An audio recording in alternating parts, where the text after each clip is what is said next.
काहे खाती धनी बोल रूसल बाड़ू, छोड़ी कामा काज घर में सुहतल बाड़ू।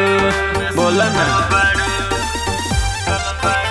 अरे काहे खाती धनी बोल रूसल बाड़ू, छोड़ी कामा काज घर में सुहतल बाड़ू। अरे कामा ना गलतिया के देता बाड़ू सहजा सहजा जी।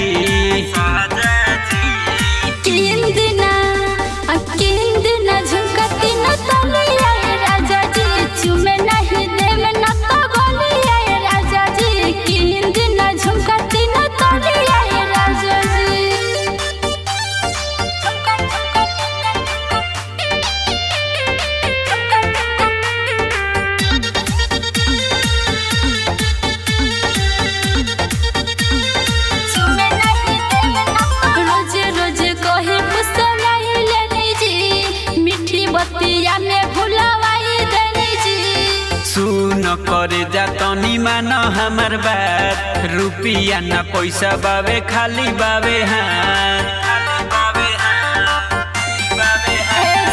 रोज रोज कही फुसलाई लेनी जी, मीठी बतिया में भुलवाई देनी जी।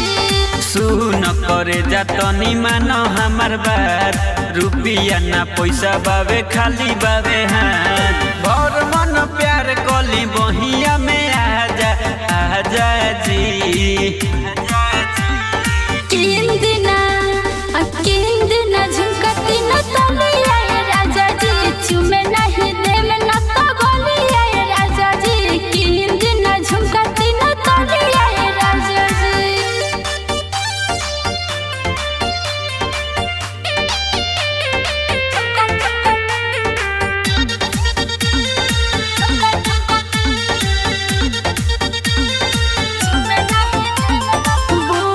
दीपक नहीं मानम तहर बात, हम के बाजारे आज लेके चलो साथ।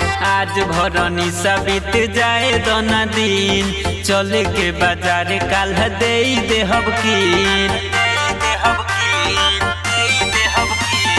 और अपन सुजीत नहीं मानम तहर बात, हम के बाजारे आज ले चलो साथ। आज भरनी बीत जाए दोना दिन, चले के बाजार काल दे देहब कीन। चढ़ल जवनिया के लेवे दोना माजा माजा जी। किन दिना